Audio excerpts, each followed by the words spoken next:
Друзья, уже сегодня платформа «Артзавод Киев», Charity Weekend. Всех жду.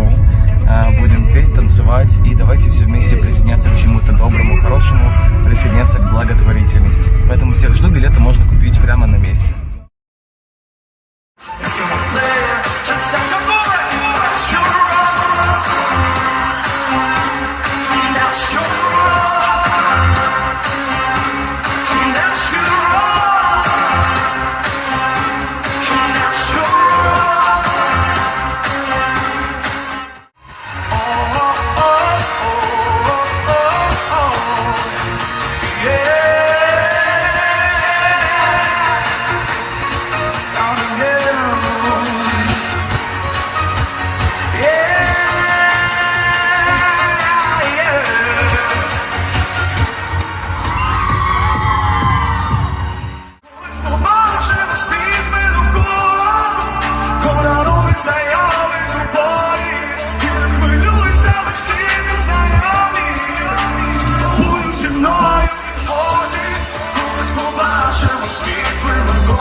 Меловин. Меловин. Как мне к тебе обращаться? Не Костя? Нет. Почему? Почему? Ответа, мне кажется, нет. Потому что мне не нравится, мне некомфортно. Мама, да, с папой называют Костя. Когда злятся, называют Мел. Только когда мы находимся в команде или там в каком-то обществе, да, только Мел. Я говорю: мам, пожалуйста, мы находимся где-то. Да, я поняла, все поняла, да, все. Это сидит мой директор, мой администратор. Мы еще называем day-to-day manager. Это мои часы постоянные. Это мой пиарщик. И это мой стилист. Дарина занимается всем. Это вообще, как, знаешь, крылья сзади, чтобы они не падали, их нужно постоянно раскрывать. Дарина. Таня, администратор. Дарина, как вы держите ему крылья? Что нужно для этого? Не знаю, мы просто, мне кажется, настолько похожи. Мы два овна. Два овна. И мне бывает кажется, что я смотрю на себя. Поэтому, вот, наверное, эти крылья, которые у меня есть, я просто еще пытаюсь его точно так же поддерживать. Мы с отдыха приехали. А, вы отдыхали вместе? Да. Ну, с Дариной, да. Дарина проект-менеджер. Я очень люблю, когда все налажено, когда все... Вот, идет очень правильный процесс, который я, знаешь, там себе выдумал хотя бы. Когда что-то рушится, когда хоть один блок, один кирпичик падает, у меня начинается просто... Открывается пасть. Поэтому есть Дарина, есть Таня, которые бегают, все делают так, чтобы я не обращал внимания на какие-то там... Ты ставишь эти задачи. Да. Я не хочу и не принимаю, когда начинают все филонить. Это не по отношению, там, ни в коем случае, ни к команде. Я вообще этого не видел. Команда знает просто задачу. Я никогда не озвучиваю что-то дополнительное. Есть задача, и все знают, что если чего-то не будет, я начинаю паниковать. Например. То есть паниковать или с них требовать? Я хотел так злиться и говорить, почему нету вот выполнения райда. То есть достанется им? Конечно. Много раз хотел. Но не штрафую. Ну, законом запрещено. Так. Вот. Ну, я просто пытаюсь объяснить, что больше я такого видеть не хочу. Ну, мне очень понравилась твоя фраза в посте в Инстаграме, которую я тебе написал, что беру пример. Это фраза, что если говорят, ну, мы там не успели, мы там замотались, мы там что-то, так почему вы беретесь? Ты знаешь, если у меня в команде будет происходить на протяжении, допустим, 2-3 лет все идеально, я навсегда забуду про райдер, потому что он мне не нужен. Я хочу сделать так, чтобы команда относилась к этому всему как нечто важное для меня, для моего комфорта, для настроения. Первый член команды — это вот как раз Артем, проект-менеджер, кто придумал со мной сам проект «Линзу» и все остальное. Да, была Была белая. белая с самого начала, когда вот я пришел еще на первый проект, на X-Factor, Да. и поменял ее после Евровидения. Я не хотел, чтобы зацепился на Евровидении и в массе, ну вот прям в европейском обществе не зацепился этот образ белой линзы, потому что рано или поздно бы я устал, и я решил сразу сменить. Когда я ехал дальше выступать в Европе, то я был уже с новым образом, меня так запоминали по-другому. Я не хочу. Либо, знаешь, либо она должна остаться вот так, либо она должна в будущем потом исчезнуть. Ну вот, либо А я так, видела либо в так. инсте, что ты уже показал свои красивые голубые Да, глаза мне, без мне линзы. иногда так хочется делать, мне иногда важно, чтобы люди увидели просто меня вот обнаженного. Ты знаешь, мне кажется, определенной певицы нету. Она слушает все. Ну, например, ну что Правда, у нее даже нету вот... Слушай, пусть будет Пугачева, ну, это Да, самое моя такое... мама любит Пугачеву, Да. годится. Я просто, наверное, перенес бы секс, чтобы не идти в эту аптеку ночью. Потому что я сказал: подруга, прости, но не сегодня, у меня болит голова. Я не знаю, Потому но- что нужно идти в аптеку? Потому что мне тяжело выходить, вот где очень много людей, где такое бывает. Вчера я был в магазине, в большом супермаркете, ходил, мне безумно некомфортно. Иногда, понимаешь, я социофоб, хотя на сцене это все как-то улетучивается, Я это непонятно. понимаю. И выходить для меня одному, я в принципе один долго не нахожусь сам, со мной везде крылья, феи. Вот. И... То есть в аптеку ты не ходишь? Нет, ну, в аптеку я могу пойти, но не Кто за покупает презервативом. тебе презервативы? Я покупаю в магазине, именно вот в торговом центре. Там Закладываю тоже люди- сверху все пельменями, какой-то фигней еще сверху накладываю. Такое просто правда было. Я накладывал всего и под низ сложил пачку А презервативов. потом она так... Я отворачивался, типа, там, что-то смотрю, рассматриваю в этот момент. Но мне неловко, да, было. Но это будет, конечно, безумно, правда, банально и прочее. Мне каждый подарок дорог, потому что я вообще ощущаю всю силу, энергию людей. И мне важно даже любая какая-то мелочь. Не, конечно, когда оно корявыми руками, то я извиняюсь, как-то счастье не возникает. А когда, например, меня можно легко порадовать любой баночкой. Я люблю... Нет, любая баночка, колбочка, посуда, какой-то... Мне дарили полет на воздушном шаре, я им не воспользовался. Вот я не люблю Не подарки. баночка. Воду, вот эту вот. Я не люблю эти подарки. Я никогда ими не пользуюсь. Я То люблю есть ты сейчас что-то, не какую-то вспомнишь фигню. Я какой-то Плюшкин. предмет? Я Плюшкин, и мне надо все. Я когда иду где-то там по блошиному рынку прохожу, мне надо все. А я Что бы ты так сделал? послал бы. Десятилетнего Да, ребенка? я послал бы, да. Вот далеко и Сказали, надолго. ты пошел в жопу. Хуже. Послал бы тоже. Ну, простите, послал Принимается, принимается. бы. Мне просто бесит безумно хамство. И самое отвратительное, я считаю, это минусом вот в своем характере. Зараза, я отвечу. Вот промолчи, нет, я отвечу. Мне важно выплеснуть тоже. Это тоже позиция. Редко, да? Очень редко, да. Че? Потому что на этом все хайпятся. Что ты их лайкнул? Да, конечно, потом выставляют все самое. Поэтому я редко это делаю. Но Ладно, иногда ты делаю. лайкаешь. Сегодня сделал один раз. Где ты поздравлял маму с днем рождения, я тоже лайкал, да. Спасибо большое. А потом, например, вот я сейчас могу оказаться в этой ситуации. Ты понимаешь, человек тебе симпатичен, ты его фолловишь, а потом, видишь, он на тебя не подписан. Ты заберешь себе все лайки, отлайкаешь его обратно. Честно, не Да. смотри на крылья. Крылья! Да. Спрячьтесь. Я так уже делал. Отлайкал, да? Да, обратно. Ну, слушай, я все свои манатки забираю с собой. Ну, мне так стало... Вот это тоже недавно было. Я захожу на страницу человека. Все хорошо, а тут бац, он от меня отписался. Ну, я тоже пошел Это по страничке, бесит. позабирал все просто лайки и даже комментарии А, то есть ты не просто отписался, ты все позабирал. Конечно. И свои комменты И поудалял. комменты поудалял. Ну, я такая гнида. Психичка. Ну, да. Психичка. Точно, кстати.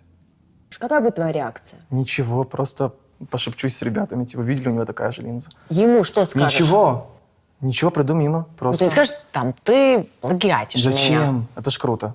Любой плагиат, я считаю, это очень круто. Я не раз замечаю, как даже вот в нашем шоу-бизнесе люди начинают называть своих фанов именами, носить длинные кардиганы, красить волосы напополам. Понятно, что все есть в мире, да, в мировом пространстве, это все делается Я думала, ты всегда. сейчас Круэллу Дэвиль написал. Да, я просто тоже был черно-белым. Да, я помню. Естественно, это все, да, вне берется, и там из глобальных таких уже вещей. Но когда есть персонаж такой маленькой тарелки, да, вот в украинском шоу-бизнесе, и начинается такая вот... Ну, мы все замечаем, когда кто сплагиатил, какие фразы своровал. Особенно, когда участники идут на какие-то проекты, и я сижу и понимаю, блин, он говорит тупо моими словами. Вот прям вот хватает за горло. Поэтому для меня плагиат людей, которые плагиатят тебя, это хорошо. Это значит, ты действительно становишься тем, кого можно сплагиатить. Да. Сплетни обо мне, которая меня обидела. Задело. Ты знаешь, меня задело, когда мне сказали, что я сплю с Андреем Михайловичем Данилко. Вот это то, что меня задело. Поподробнее. Да, это пустили, Кто сказал? это пустили в прессе. Потом я узнал об этом, когда пришел на отбор, просто в гости. Погоди, давай постепенно. Да. Ты прочел это где-то на каком-то портале Сначала или тебе сейчас хронология. Сначала я приехал на телеканал просто в гости, и мне, так знаешь, сплетнями донесли, типа, ты знаешь, и весь там телеканал говорит об этом. Я говорю, в смысле? Потом я нахожу комментарии, то есть это уже откуда-то пошло непонятно. А потом я нахожу какую-то статью, где пишут, что якобы я там... Состоишь с ним в отношениях. Короче, да. Вот это меня обидело, потому что у меня очень невероятно огромное уважение к человеку. Безумно. Мне было так обидно. Я потом маме позвонил, сказал об этом, потом позвонил Андрею Михайловичу. Да, вот я Андрей хотела- Михайлович говорит, типа, слава богу, что не с винником. И всё. Обожаю за это, конечно. Я тоже. У меня сразу настроение расцвело, все окей. Андрей Михайлович. Да. Почему Андрей Михайлович? Андрей Михайлович? Ну, не Андрей. А как? Андрей. Нет, Андрей Михайлович. Ну, не Андрей. Я не дорос, чтобы называть его Андреем. Андрей Михайлович. Когда я с ним лично не знаком, когда у нас нет отношения, стычки, где нам сказали друг другу, мы общаемся и говорим, можно на «ты». Я никогда не скажу, не тыкнув человека. Я понимаю, что та же Америка у них вообще не существует. У них есть просто «ты», вот, и «вы» не существует. Но мы-то в Украине, и здесь есть свои законы и свои правила. Ну, я не могу по-другому. Это неуважение. Но я бунтарь только против других правил. Да, против. Ты их просто отрицаешь, и все. Кстати, что мама сказала тебе на это? Мама сказала, что, ну, слушай, мало ли какую-то там фигню напишут в интернете, не читай. Да, Мне нужно точка. выговориться. Мне нужно Так. выговориться максимальному количеству людей. Ну, своей команде, друзьям. То есть ты обзваниваешь всех и да, говоришь... я рассказываю. Но я никого не обзваниваю, потому что мы в офисе все сидим. Поэтому, они же живут с тобой, я тоже помню. Новость сразу разбирается за столом, например. И да, мне это помогает. Мне всегда нужно какую-то проблему почему-то вынести. А что им нужно тебя успокаивать? Все будет Ничего, хорошо, это все просто- будет нормально. нет, вот это терпеть не могу. Вот это вот Ко-ко-ко-ко-ко-ко-ко. отвратительно Да? А как просто. должно быть? А как? Ничего, просто выслушай и закрой рот. Мне больше ничего не надо. Я просто хочу, чтобы меня послушали. И не открывай, просто Да. выслушай. и не Нет, в открывай. ответ мне могут сказать, типа, да, слушай, фигня, это все забудь. Кстати, вот Дарина так и делает. Она никогда... Я даже иногда так удивляюсь, она тоже Овен такая импульсивная, но при этом я больше обсуждаю проблему, знаешь, что-то мне вот надо выговорить ее прям. А Дарина, типа, ну, Мел, ну, что, фигня, давай, все. Я вспоминаю школу. Боже, как ты поменялся в лице, дружок. Ты что? У тебя прям... 50/50 у меня все со школы. Во-первых, почему говорю вот 50/50? Потому что были те люди, которые постоянно поддерживали. И почему-то эти люди были администрацией школы. Я всегда тянулся ко взрослым людям, к старше меня намного, с ними общался, получал какой-то опыт для себя, не любил... Учителя? Нет, Старшеклассники? не учителя, нет, вот именно завхоз. Знаешь, да, вот меня тянуло... Вера Петровна, да? Да, Вера, да. А вот как, а все. зачем ты дружил с завхозом? Мальчик, школьник? Что тебя Потому может что привлекать в просто, завхозе? во-первых, вот у нас есть Вера Васильевна, я так понимаю, она уже не работает в школе. Она смешная. У нее длинные-длинные стрелки до висков. Она такая одесская, колоритная баба. Вот такая, что просто можно слушать и слушать. Мэл, в школе все заняты И своими плюс, делами. смотри, и плюс Никто она мне не давала обращает ключ внимания от на актового зала. Ты понимаешь, что это любовь? Все. А зачем она тебе давала? Потому что там фортепиано.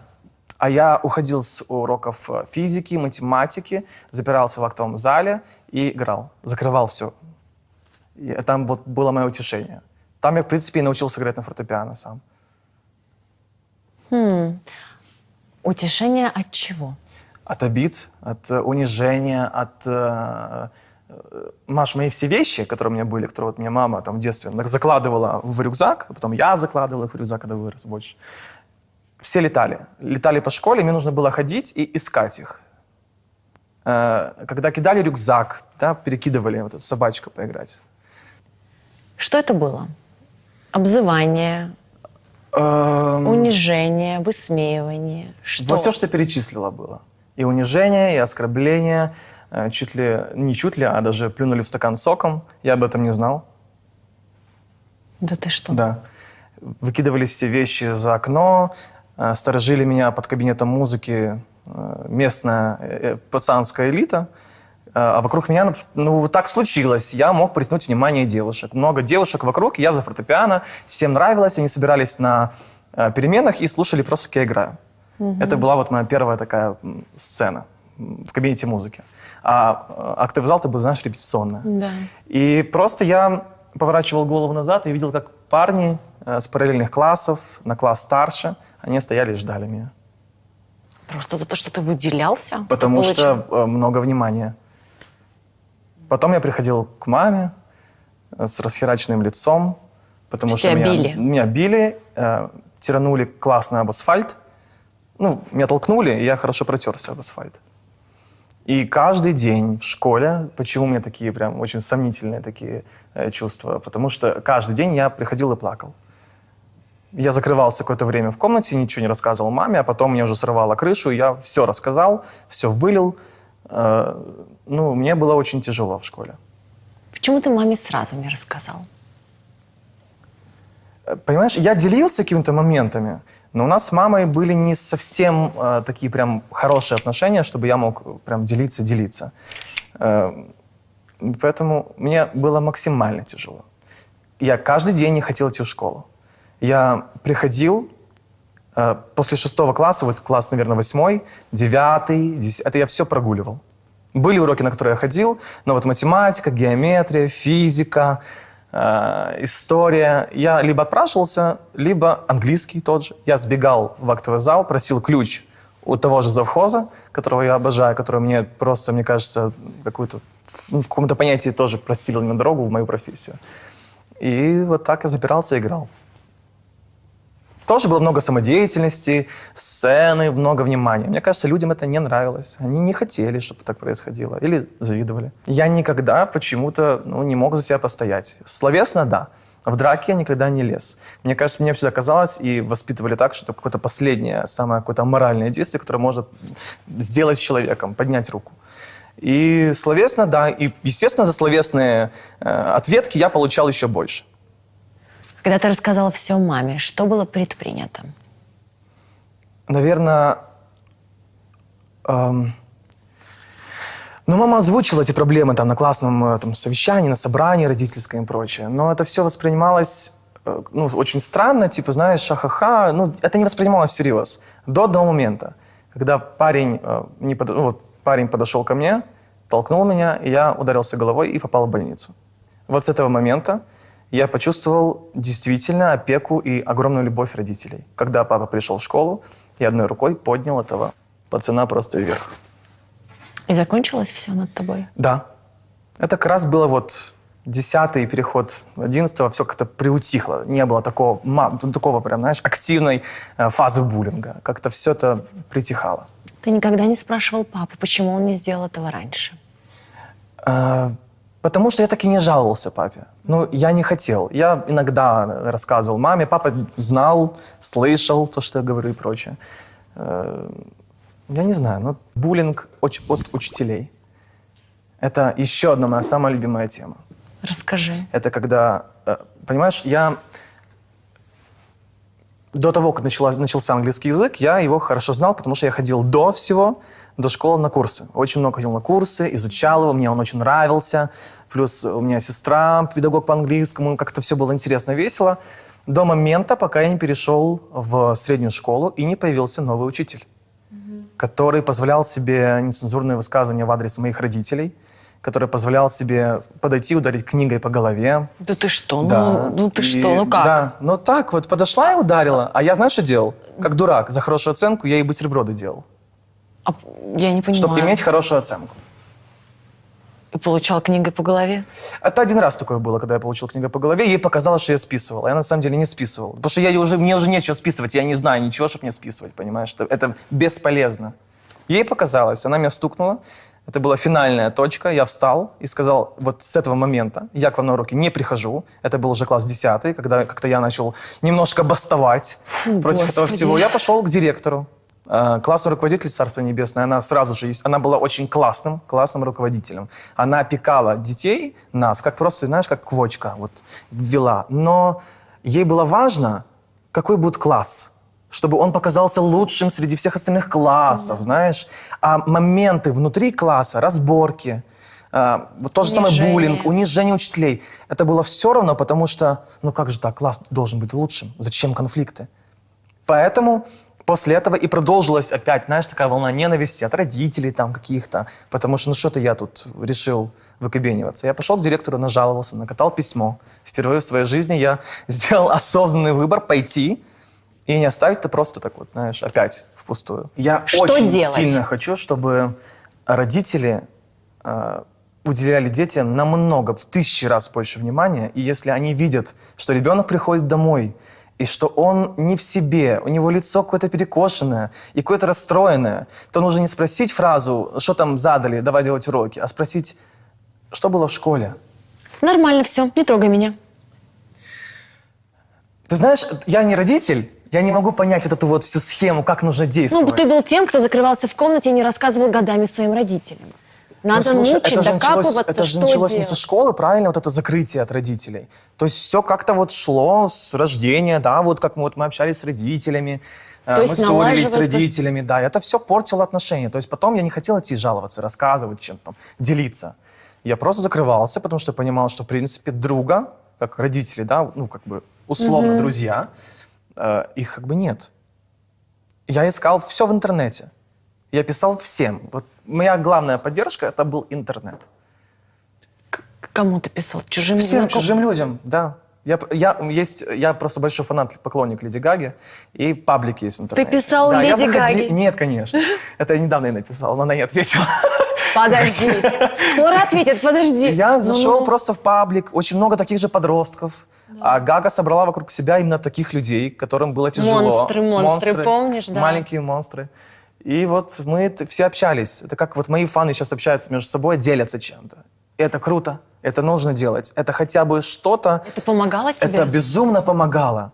Мне Ну, кажется, если незнакомые бы... тебе люди, не честно, знающие если бы тебя. не этот интернет, если бы не то общение, которое я получал в интернете, если бы не те советы, какая-то поддержка, ну, Маш, я бы даже не сидел бы с тобой. Но не было бы ни артиста, не было бы ни личности, никого. Меня это очень сильно закаляло. То есть ты хочешь сказать, ты бы что-то сделал с собой? Ну, я бы с собой ничего бы не сделал, хотя мысли тогда были. Мне было больно, тяжело, но мозг брал свое. Я слишком люблю жить. И, ну вот интернет, мне кажется, сделал меня как личность. И все эти вот ситуации в школе, агрессия, ненависть там, со стороны каких-то педагогов тоже сделали меня. Зато мне теперь очень интересно видеть их и улыбаться. Мне кажется, что подростки... Ну, во-первых, это эра интернета. Им легче действительно написать, нежели словесно выговаривать. Например, я бы ни с кем не смог общаться по телефону и что-то рассказывать. Я бы просто через каждое слово. Поэтому действительно я мог писать, много писать, все рассказывать. И тебе помогало? Да, мне это становилось помогало легче? больше, чем... Я бы не смог позвонить. Мне кажется, в этом есть проблема и сейчас. Именно в этом. Людям легче написать. Чтобы не слышать голоса, не стесняться. И вообще ты пишешь правильно, в бездну, ты же даже не знаешь, кто там. Я просто ко всем всегда тянулся, мне было интересно быть в компании, а компании не принимали. Поэтому я помню момент, когда я просто давал конфеты, выносил из дома, чтобы как-то, знаешь, наладить контакт. И помогало? этим начали пользоваться. Не вынесешь? Мы будем с тобой дружить. Короче, это ужасно все, отвратительно. пятнишко такое, знаешь. На моей памяти последний раз я прям вот подумал, все, я последний раз иду на кастинг. Больше никогда, все куплено. Все продажно, все куплено. На момент обучения в школе я параллельно ходил на кастинги X-Factor, Украина Май Талант тогда еще. Никому не говорил, кому-то сказал. Короче, я ходил в это время. Естественно, никому это не нравилось, учителя не хотели отпускать. А были кастинги ж утром, там около 9, 10, 11 часов, а в это время уроки. Я сбегал. Мне было это очень чертовски важно.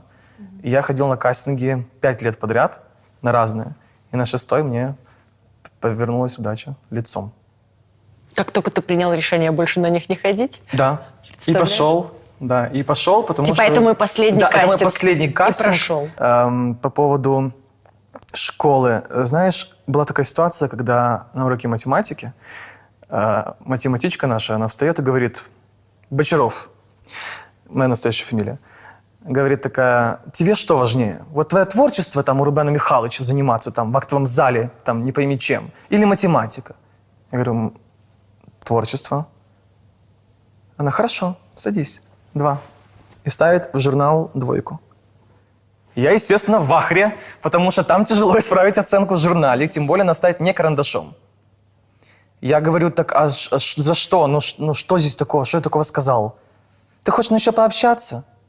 Еще пообщаемся? Я говорю: ну а что я такого сказал? То есть вся моя ответка, она вызывала, естественно, еще бурю. Как же так? Взрослой женщине? Это малолетняя, что-то еще там огрызается. Она мне поставила 4, кажется, 2 или 1. И с каждым разом я просто говорил: типа, поставьте еще рядом одну. Ну, что так уже мало? Я начал просто уже бузить. Она поставила еще 1. И весь класс, знаешь, там поворачивается: ого! Я говорю: и еще ставьте 1 рядом 1. У меня пошел полный уже протест. Мне уже было плевать на все. Я осознал, что я хочу иметь профессию, которую я сейчас имею. Мне вообще как-то все, знаешь, как-то все... я немножко опустил все эти проблемы, весь какой-то буллинг, негатив. И я просто стал, знаешь, каким-то кирпичом, морда кирпичом, как говорят. Мне было все равно. И я ходил, штопал на эти кастинги. И попал в точку. Кто был с тобой рядом весь этот период жизни? Кто держал тебя за руку? Кто был твоими крыльями?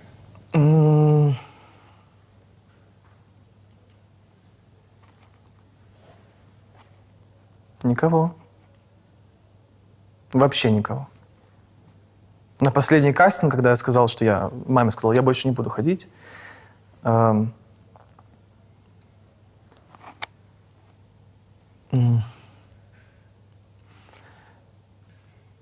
это был день, когда, значит, умирает моя очень близкая, моя любимая бабушка, и это было 40 дней, 9 дней, не помню уже, 40 дней, кажется. И в этот день проходил кастинг. Бабушка мечтала, чтобы я был артистом. Говорила, что она вот будет смотреть телевизор в будущем и будет видеть меня. Так вот, кто был рядом, вот ты спросила, никто, кроме бабушки. Я всегда заходил, когда приходил домой со школы, я шел, в принципе, жаловаться всегда ей. Она больше всего слышала, не родители. Я заходил, и бабушка просто говорила мне фразу: ну что? Я рассказывал все ситуации, и она говорит: подивишься, всі що скажуть. Бабушка все знала. заговорять. А бабушка знала все И про тут тебя. она уходит из жизни на следующий день после моего дня рождения. Дотянула. Я просто говорил спасибо за то, что это не произошло на мой день рождения. И вот происходит поминки, да, 40 дней, и я просыпаюсь. Я очень хорошо помню этот день. Это для меня самый великий день в моей жизни, который был, кроме рождения. Это когда мне снится сон, белое что-то, полотно, которое говорит, типа, вставай, просыпайся. А я, Маша, остался впервые дома один. На меня обиделись родители. То, что я не поехал в деревню все-таки 40 дней. Обиделись. А я сказал: нет, я хочу дома быть. Я просыпаюсь, как типичный подросток, интернет-подросток, захожу в телефон, время, это самое. ВКонтакте тогда еще работал, захожу в ВКонтакте. Первое у меня паблик X-Factor, потому что я на него постоянно заходил. Открываю, и главная страница — кастинг «Одесса сегодня». Сегодня, в этот день, и ты пошел. Да. И я сказал: я пойду. Окей. Последний раз бабушка говорила: я пойду. Именно в этот день я надел впервые в своей жизни линзу черную. Обсуждал, Серьезно? да, обсуждал этот момент с Артемом. Он как раз появился вот в этом маленьком коротком промежутке. Начали общаться тоже в интернете, как с фанатом Гаги. Вот именно в этот Артем промежуток. твой друг. Да, мой проект-менеджер. И он говорит, слушай, надевай одну. Я говорю, а не думаешь, что скажут люди, типа, ну как это, одна линза в глазу? Он говорит, тебе не все равно? Почему линза? Почему не знаю? Не там знаю, все я очень любил говнюхи. линзы, разноцветные любил, всякие. уже практиковал. Я их примерял, что-то дурачился. И тут Артем говорит, слушай, надевай одну, забей и иди. Я очень долго сомневался. Маша, я сидел, вставлял 2 линзы, одну вынял. Вправо и влево. Да, и я, прикинь, я вот тогда определился, что это будет левый глаз. Я вставил эту линзу чертову и пошел на кастинг. Чего Идет чёртова? дождь, Смотри, я она оделся стала весь в твоей черном. визиткой. Да, я поэтому к ней и вернулся. Да. Оделся весь в черном, зонт, такой еще готический зонтик с такой черепком. И я просто чувствовал, как вот что-то вот рядом идет и ведет меня. И тогда мне впервые за все время кастингов сразу в палатке сказали, буквально с первого куплета или с припева, проходи дальше к продюсерам иди. И все, и пошло. Я обожаю эту историю, потому что, ты знаешь, она меня безумно научила ценить людей, пока они живы. Я настолько почему-то цепляюсь за момент, что я не так много в последнее время, да, в последние дни ее жизни, не так много, не так часто заходил к ней. Самая классная фраза, это когда я выходил куда-то гулять, я всегда заходил каждый божий день. Заходил к ней в комнату, она так напротив моей комнаты далеко. Я заходил, спрашивал, бабушка, ну как? Она, красавчик. И эта фраза просто... И как-то помню, я захожу, я говорю, бабушка, я дома. И мама такая поворачивается, а уже бабушки не было. Привычка осталась. Все равно. Я верю, что они за нами наблюдают. Абсолютно, да. Я называю ее своим ангелом. Мне кажется, именно в этот момент у меня действительно появился ангел, не знаю. Пусть так и будет. Я в шоу-бизнесовой тусовке. Тусовку я воспринял, вот увидел ее с другой стороны после как раз нас отбора на Евровидение. Хейт со стороны публичных людей, артистов. Вот именно в 2018 году я понял для себя, что такое шоу-бизнесовая тусовка. Поделись. Столько хейта я не получаю даже от хейтеров в комментариях. Как ты его чувствовал? Слушай, это все было в интервью. Моя мама мне звонила, говорит, а ты представляешь, что тебе про тебя сказал человек? А я обожал этого человека, я чуть ли не молился Что на этого говорили? человека. Ну просто гадости, там, надоедливая линза, хреновая прическа, и вообще что-то за ООО, надо было у-у-у. Очень много всего. И меня, конечно, задевало. Знаешь, почему задевало? Вот видеть хейт от незнакомых людей, вот прям, вот, знаешь, ну вообще незнакомые. Для меня это легко. А видеть хейт от людей, за которыми я наблюдал, но когда я вижу в комментарии, ну, точнее, мама мне показывала комментарий, боже, Нина Митрофановна, а дочка? Тоня. Тоня Матвієнко. Когда она выставила пост, написала «Знову ця катаракта», у себя в Инстаграме выложила пост, малолетки щось там наголосовали, я уже не помню, катаракта там точно была. А потом человек подходит ко мне и улыбается, и обнимается. А потом его пиарщик подбегает и говорит, ты прости, там она наговорила. Понимаешь, вот о чем я, вот к чему я веду? О какой тусовке я имею в виду? С Таяной был конфликт? Нет, с Таяной не было. Открытого конфликта никогда не было. А с кем был открытый? О, Джа. Я очень люблю Джамалу, безумно. Она пела, я пел с ней в дуэте на X-Factor, она была как приглашенный гость. Для меня это был просто восторг.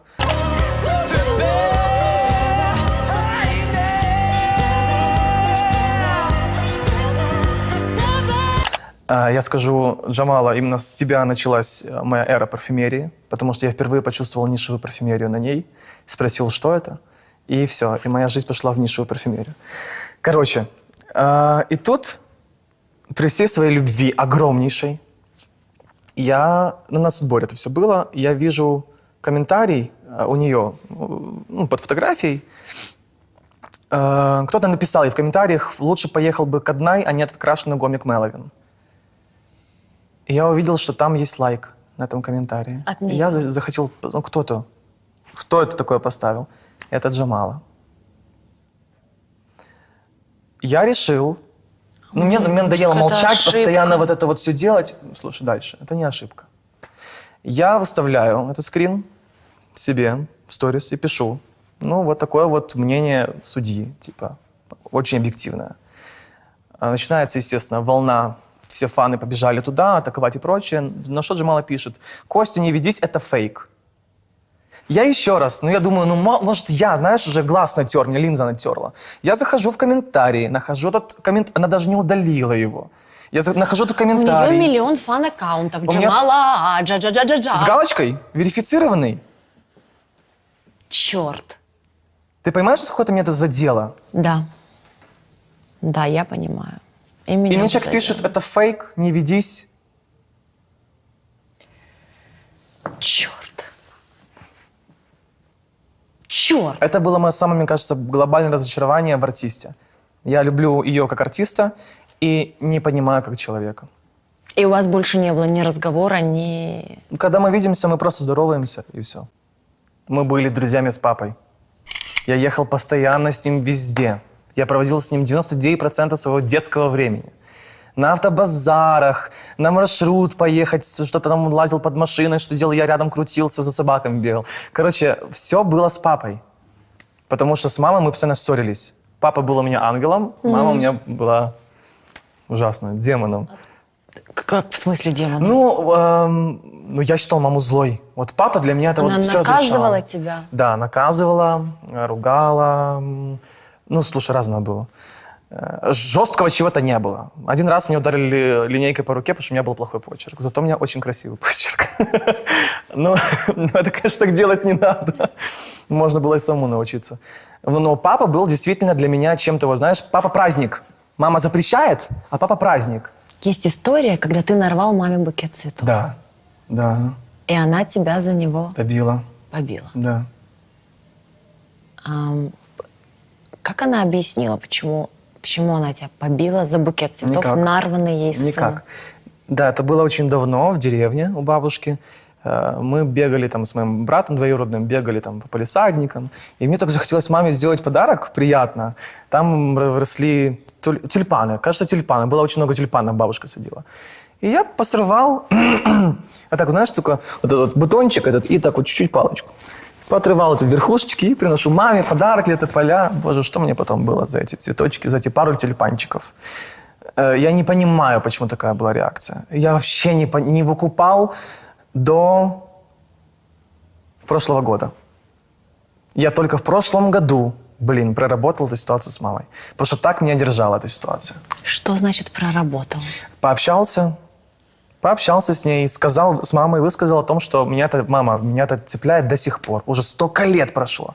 Я был ребенком, вот таким вот шкитом бегал. А меня до сих пор это держало.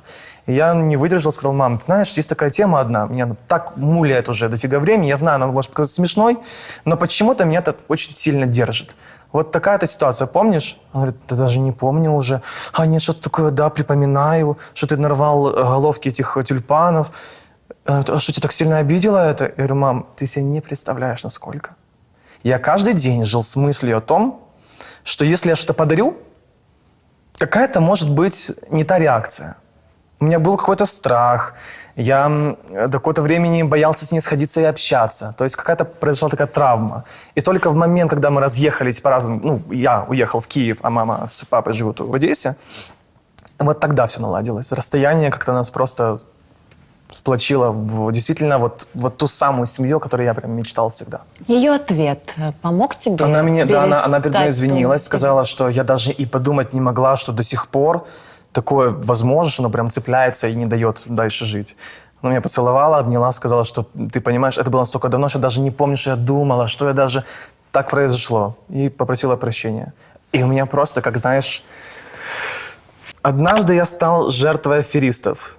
О, да, такой жертвой, что мне аж моторошно от всей этой истории.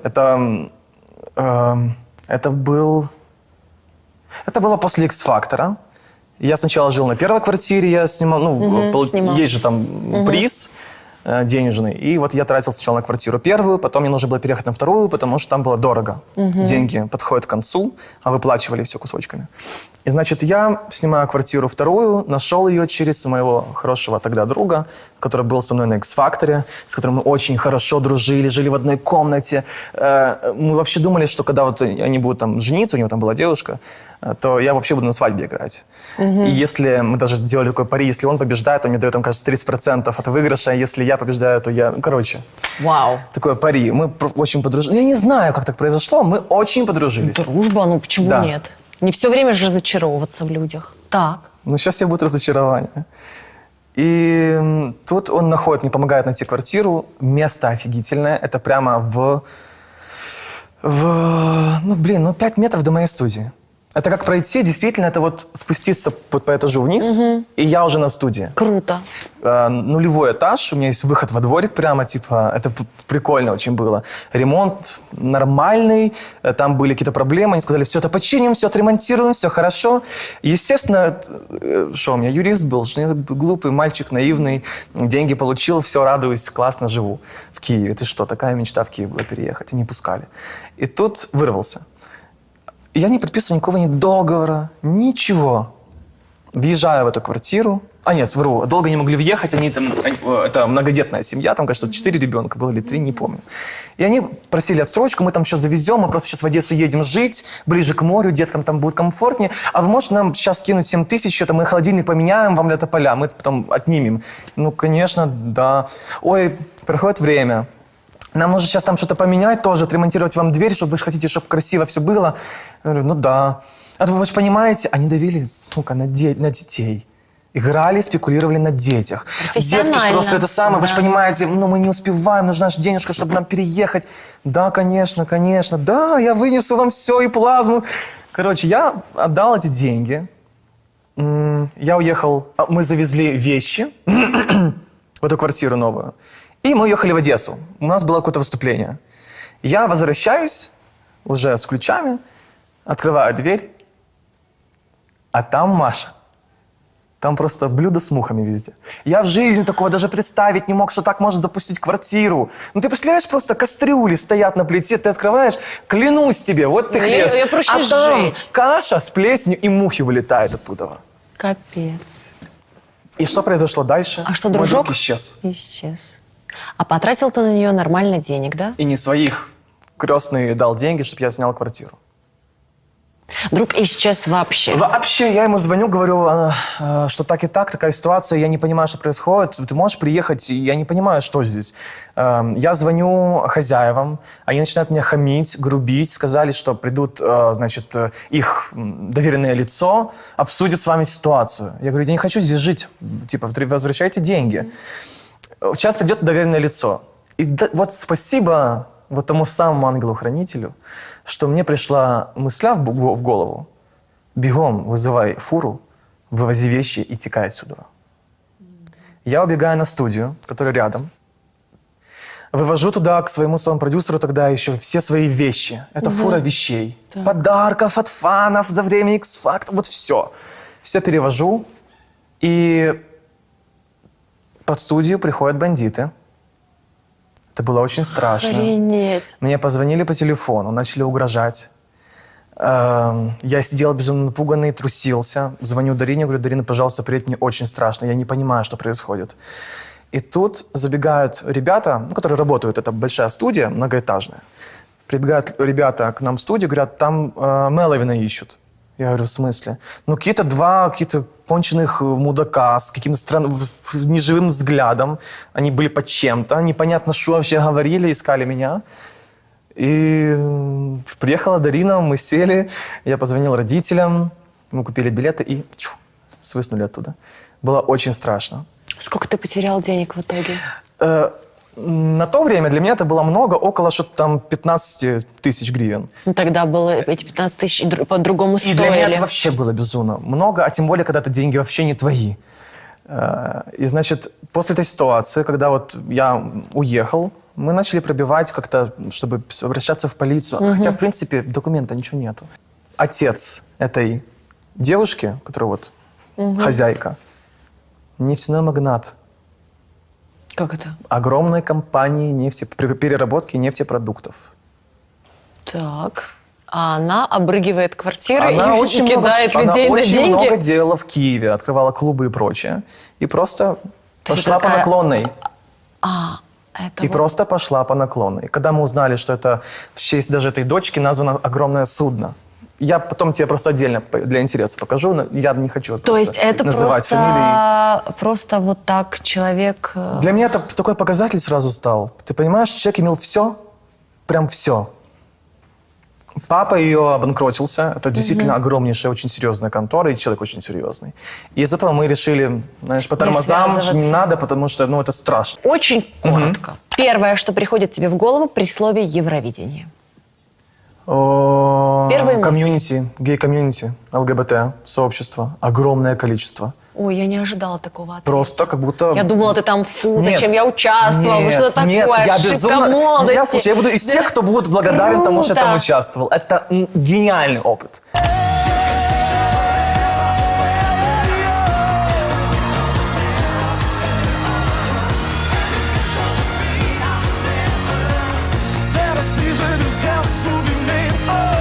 Это невероятно. Я скучаю просто даже по этим воспоминаниям. Просто прокручивая. принято засирать Евровидение сейчас. Ну, Мол, слушай, типа, я в тебе Европе скажу, это я ничего. тебе скажу, засирают очень глупые и неблагодарные люди.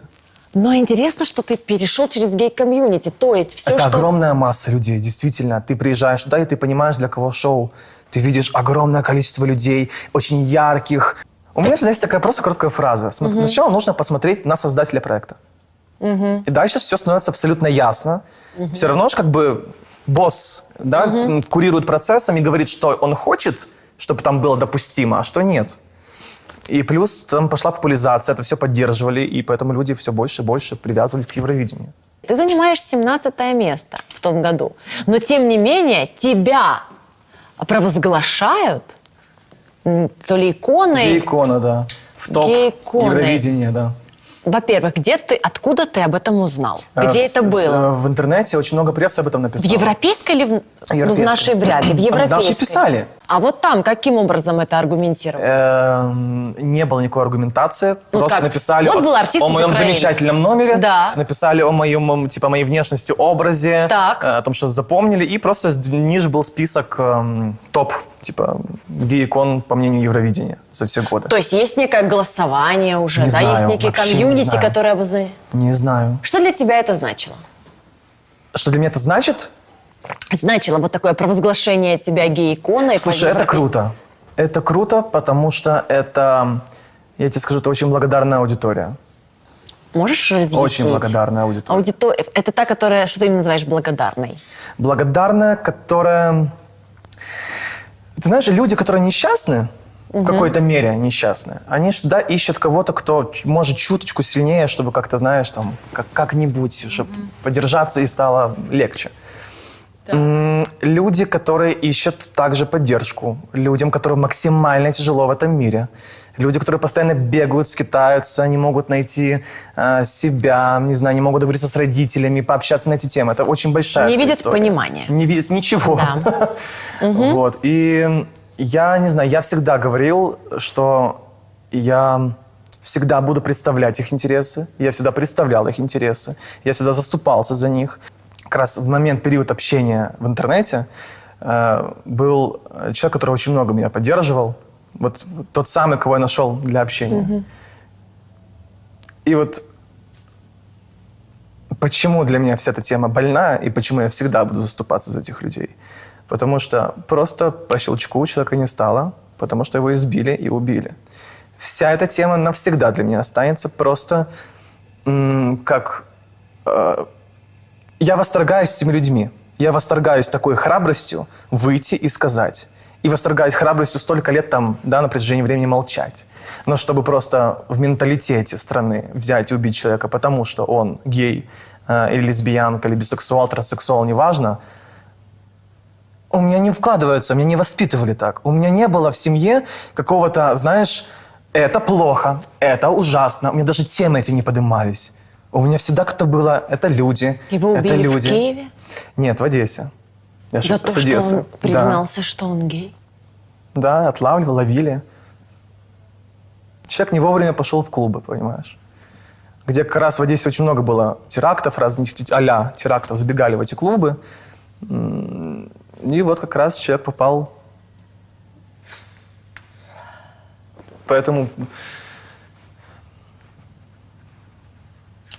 я просто очень сильно помню, сколько человек действительно мне дал в обычной переписке.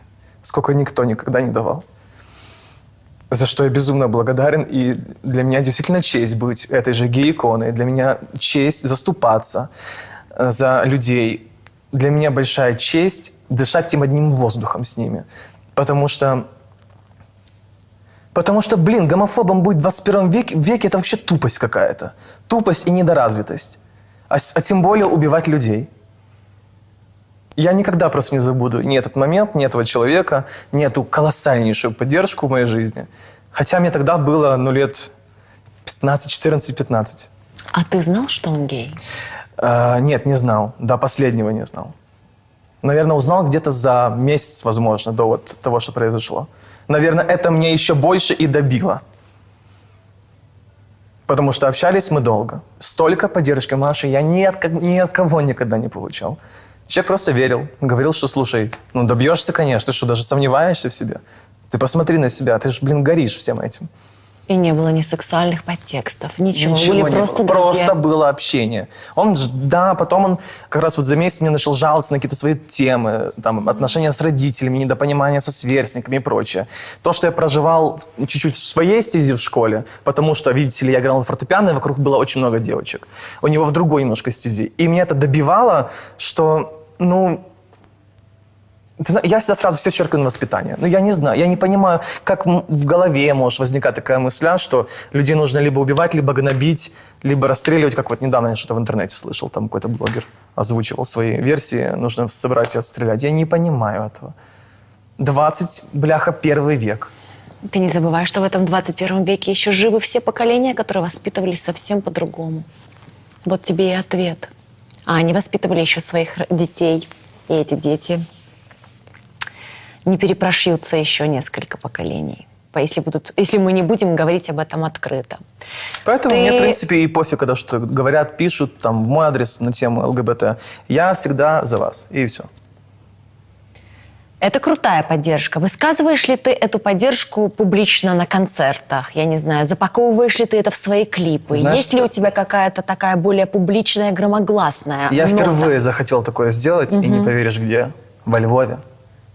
О, дружок, это риск.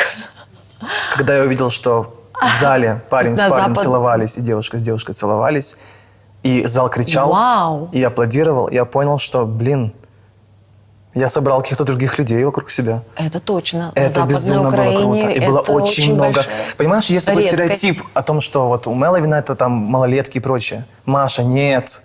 Я тебя позову на концерт, приглашу, и ты увидишь огромное количество взрослых людей. А я приду. Обязательно. Обязательно. Взрослых людей, которые несут букеты, женщины, прости, Олег Винник, несут. Напрягись, Олег Винник.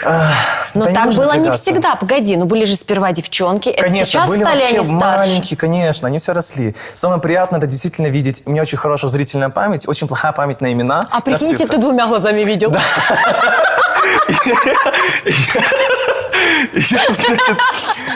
И я просто хорошо запоминаю людей, вот прям шикарно запоминаю. Да. И я вижу этих людей, которые были тогда, 4 года назад, какими они Поменялись. были, как они начали писать, как они начали общаться, как все меняется. И вот, наверное, с момента со Львова мне захотелось об этом говорить. Меня что-то кольнула вся эта тема. Плюс что-то я опять начитался какого-то преследования в интернете, что я мнительный очень. Если что увижу в интернете, меня не отпускает. Вот, допустим, я вот увижу, и спать я не буду, и буду думать себе, накручивать себя. Вот я накрутил себя и решил во Львове, озвучить о том, что если что, то это нормально. Если какая была что, то реакция я зала? за, мне все равно, кто что скажет. Зал просто взорвался и кричал. И в этот момент как раз я увидел, что пары целовались. И у меня просто бум. Было только одно, знаешь, такое сексуальным подтекстом, это от взрослого мужчины, от депутата. Единственное сообщение, на котором я Нашего? удалил себе Facebook. Наш депутат к Да. тебе залетяв всі. И я удалил Facebook. А що предложив?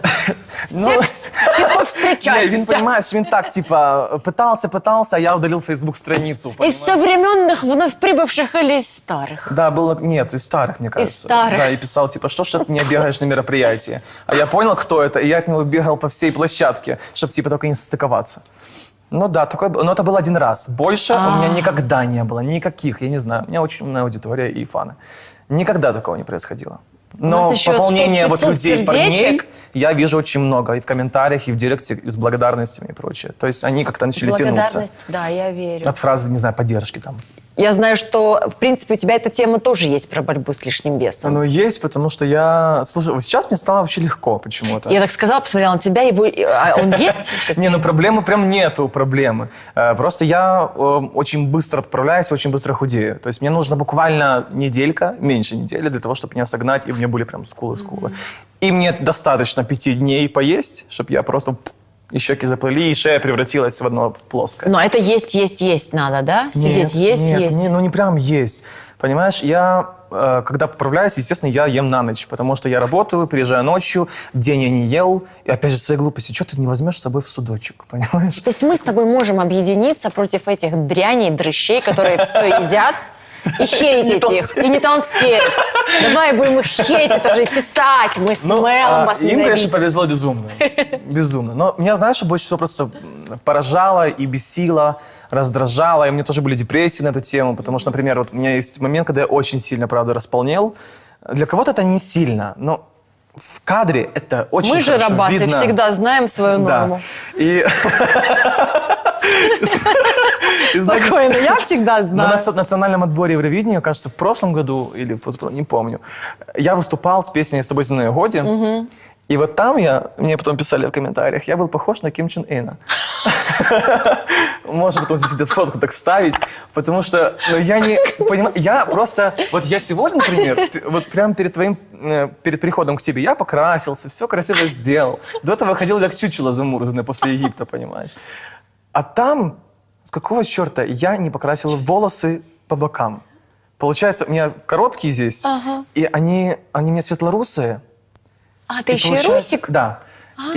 И получается, здесь черное, а здесь прозрачное. И у меня, знаешь, такая шапка на голове. Во-первых, Аля в кадре не помещается.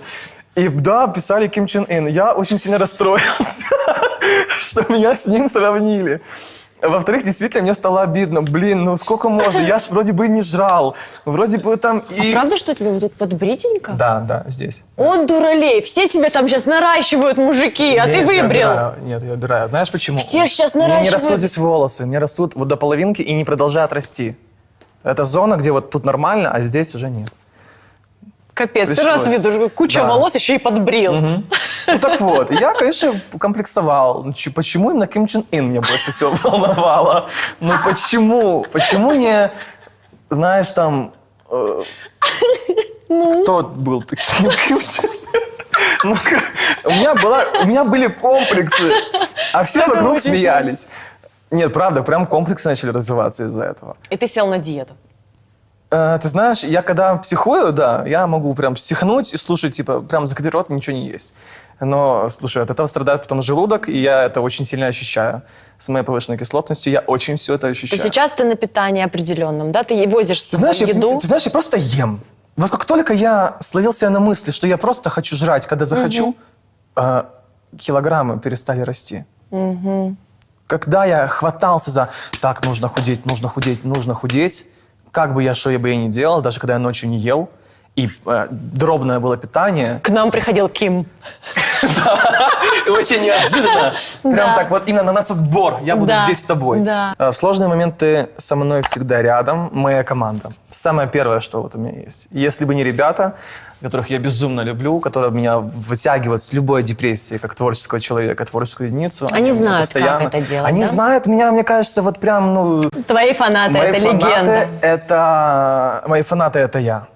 Это ты. прям полное Ух ты. зеркало. Я замечаю прям вот даже в комментариях, даже язвительных комментариях, есть такие люди, которые специально хотят задеть тебя, чтобы ты им ответил. И я понимаю, что фразы, поведение, когда мы с ними встречаемся, Но я вижу себя. Встречаешься с фанатами. Мы встречаемся, они, понимаешь, они везде, когда я иду там на радиостанцию. Я выкладываю пост об этом, и все знают адрес. И обычно собирается человек 50, вот прям вот под дверью каждой радиостанции, съемок и прочее. Здесь просто никто не знал, понимаешь? А я не знаю артиста, у кого еще Ни у так. кого такого нету. Ну, есть Как там ты это 3-4. объясняешь?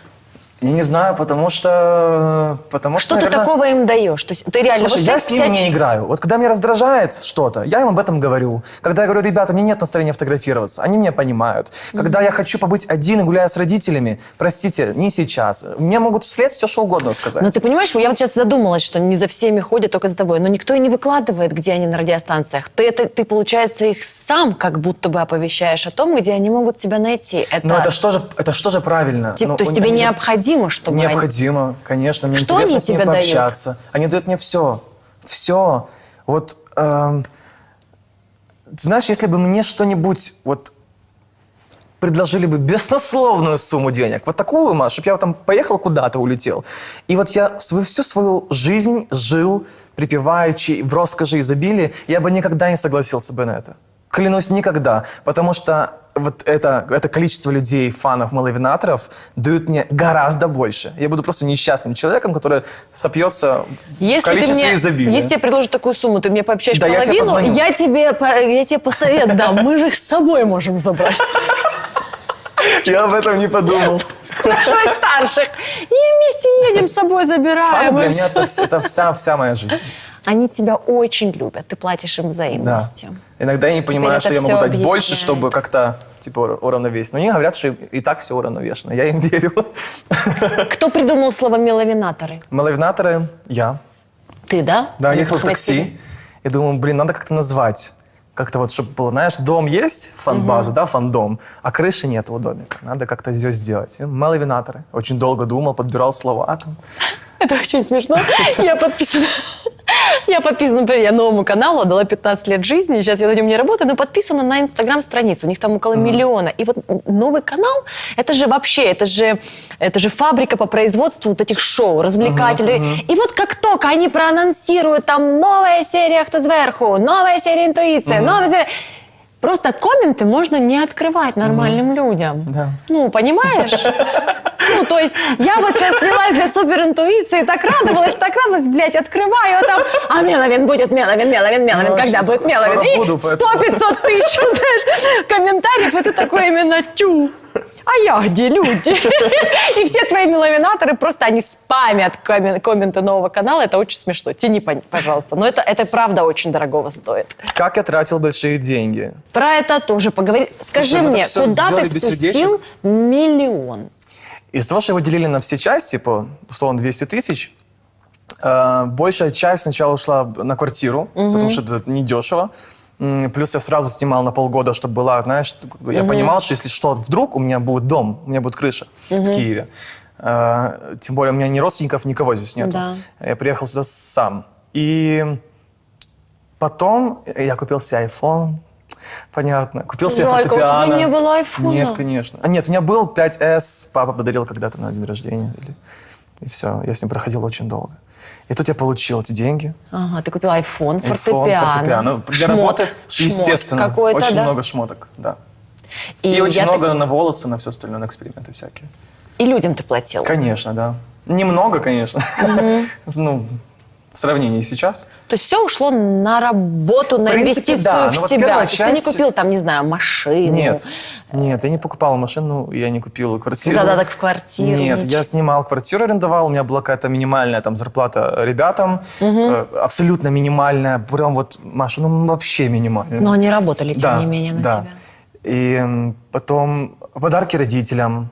Это первое, что я купил, когда вот получил деньги. Я ехал на Новый год к родителям, и я маме купил впервые дорогой парфюм. Вот. Круто. Это был самый вот дорогой подарок в моей жизни, который я сделал впервые. Маме парфюм. Она до сих пор им пользуется. Она его не выпшикала. А чё? Она сказала, я его надеваю на себя тогда, когда вот ты приезжаешь, и мы куда-то идем. Так подари второй. Так я так уже и планирую. И не один. Отвечай на последнее. Короче, в Тебя основном, да, на работу. Не протренькал. Для меня семья — Это первое место, вот это прям вот так вот, знаешь, тик. А если говорить о семье, которую ты бы создал? Который я бы создал. Ты знаешь, я не хочу об этом думать, потому что не хочу сейчас ошибиться в своем каком-то мнении. Я не знаю. Это когда я знаю, что я к маме с папой могу приехать в самый-самый любой момент. У меня всегда открыты двери будут. Они меня всегда накормят. Они всегда накормят всю мою команду и моих друзей. Они отрастят всем животы едой. И они мне дадут то, что никто мне не может дать и никогда не даст. Это, правильно сказал, вот та самая любовь. Я знаю, что я могу позвонить в 1:00 ночи, в 5 утра. Мама брала трубку и говорила, типа, сына, что случилось, что такое? А я просто позвонил один раз, сказал, мам, я грустный фильм смотрел. Мне так захотелось тебе позвонить, сказать, мам, я тебя так сильно люблю. Блин, это дурацкий Хатика, это собака дурацкая, вообще все дурацкое, а тебя я очень сильно люблю. И все. Для меня это все. Сложный момент. Ты позвонишь кому-то из команды или маме? Сложный, смотря насколько сложный. Первое, я не звоню родителям, чтобы не беспокоить их, и чтобы они не переживали. Если я понимаю, что я не могу решить вопрос, и мне нужен именно взрослый родительский совет, это будет, наверное... Я втихаря обоим позвоню, и маме, и папе. Ну, чтобы просто мама не обиделась, и папа не обиделся. А то все интервью про маму, папу я тоже очень люблю. Это, кстати, человек, который делал и делает мне очень много всяких декораций со мной. Посмотрела я на днях какое-то твое интервью. Такое. И поняла, что я больше никогда не буду такого делать перед встречами с героями. Я так переживала, что ты будешь закрыт и нечестен, как в том интервью. А я как переживала? А что за интервью, где был нечестен? Потом тебе скажу, не могу коллег это, так сказать.